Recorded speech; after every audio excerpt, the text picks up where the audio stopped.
Namo. Thanks so much for joining me for our daily practice check-in. Listen, listen, listen. This wonderful sound calls us back to our true home.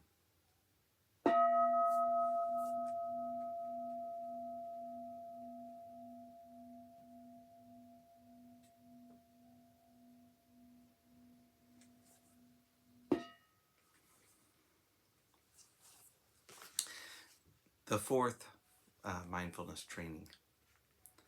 Aware of the suffering caused by unmindful speech and the inability to listen to others, I vow to cultivate loving speech and deep listening in order to bring joy and happiness to others and to relieve others of their suffering. Knowing that words can inspire happiness or suffering, I'm determined to speak truthfully with words that inspire self-confidence, joy, and hope. I will not spread news I do not know to be certain, and will not criticize or condemn things of which I am not sure. I will refrain from uttering words that can cause division or discord, or that can cause the family or community to break. I'm determined to make all efforts to reconcile and resolve all conflicts, however small.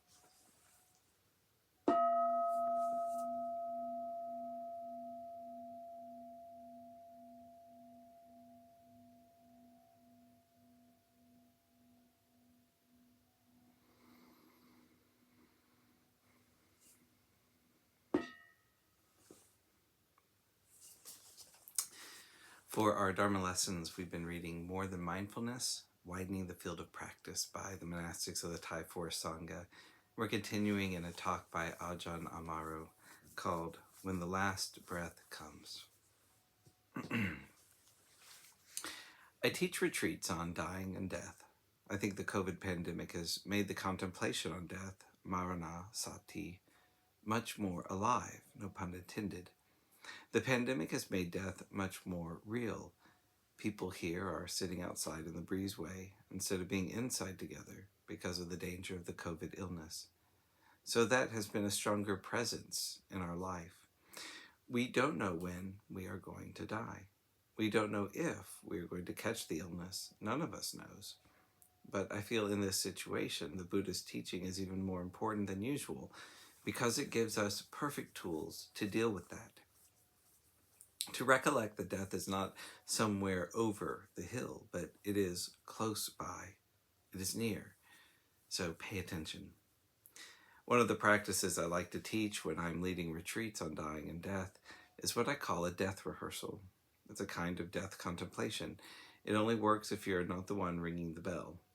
I would say to everyone, okay, we'll sit together for an hour, and when the bell goes, that is the last hour of your life. We all have 1 hour left to live. So I set that as a picture. Often I have people lying down on mats in the hall so they can more easily imitate lying on a deathbed. You've just got that last hour of life, and you've got the time it takes for the bell to fade out, to be ready. There are 4 things I encourage people to contemplate that I have thought I would share with everyone today because they involve both gratitude and forgiveness. The first one is a recollection of the people you are grateful for, recollecting those who have helped you, your parents, your teachers, or even the difficult situations that we learn from and are grateful for. So, first we recollect the people and the events in your life you feel great gratitude for. The first recollection is a cultivation of that quality of gratitude, how much your parents helped you, how your mother was always there to lend a hand, how there were people who did so much for you, that one school teacher who really looked out for you, and you say, yes, she was so good, she was so helpful, she saved my life. To consciously recollect the people and particular events that you have gratitude for. One is consciously cultivating gratitude. The second one is looking through the people you're still carrying around. The people with whom you've still got the grudges, the grudge list, the grudge report. The people you are still carrying around. May all beings be happy, except for her and him. So recollecting these people you still have resentment and aversion for, to bring those people to mind. You've only got half an hour to live. Do you still want to be carrying them around? when your last breath comes. So to bring those people to mind, to consciously recollect the painful things that have come from them, and then to let go, to relax and say, they did that. It was very stupid of them. I don't know what they were thinking when they did that, but I don't need to carry it around anymore. Let go. People make mistakes. The mind can be guided by greed, hatred, and delusion. That's what happens. Even arahants make mistakes and do things that can be hurtful to other people. That's the second of these practices, to let go of those resentments. The third practice is to look at your own life and the things that you regret about yourself, all the mistakes you made, the things you said that were hurtful, the times when you were dishonest or unkind, the way you caused hurt to other people. This is forgiving yourself. It's a bit more challenging. Westerners find this very, very difficult. It's easier to forgive other people than to forgive yourself. Go through your memories to consider. Well, I was 17 at the time. All 17-year-olds are a bit crazy. I definitely was not an arahant at that time. So, of course, foolish things were done and people got hurt. Damage was done. There are scars.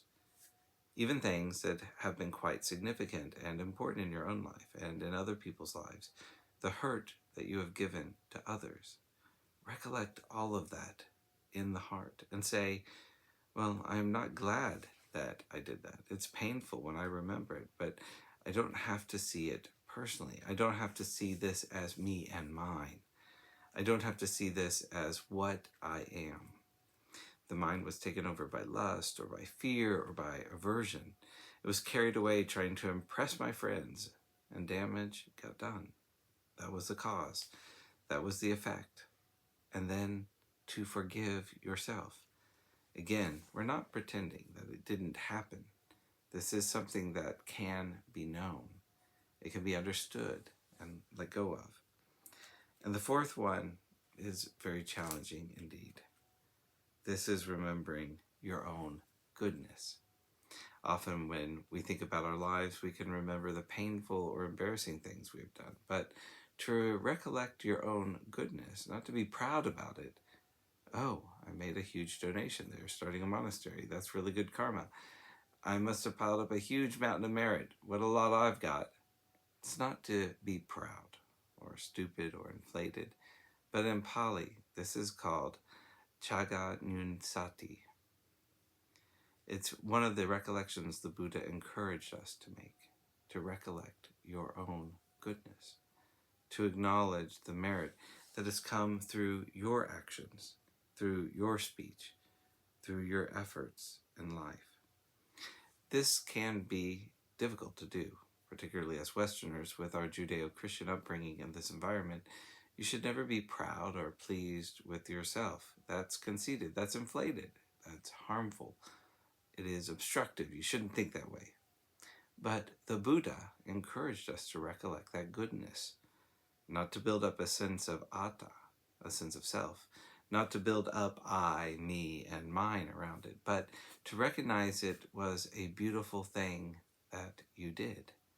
It was noble. It was helpful. Real beings were really helped by you having done that. Yes, good. Sadhu.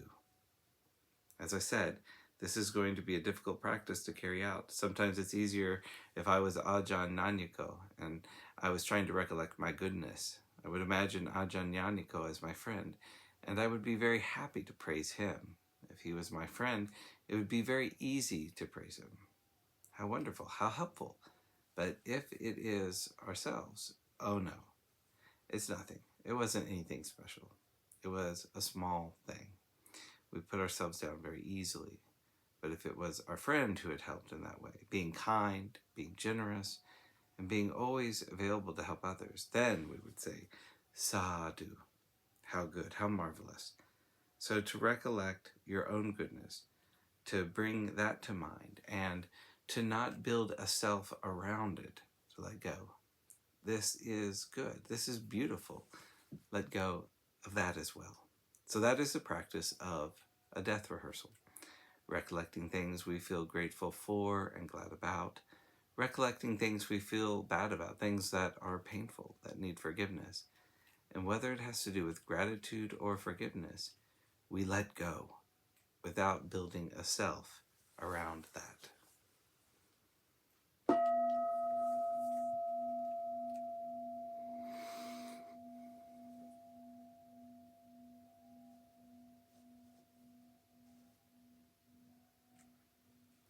May all beings be well. May all beings be happy. May all beings be at peace. Namo Adida Phat. Thanks so much for joining me today.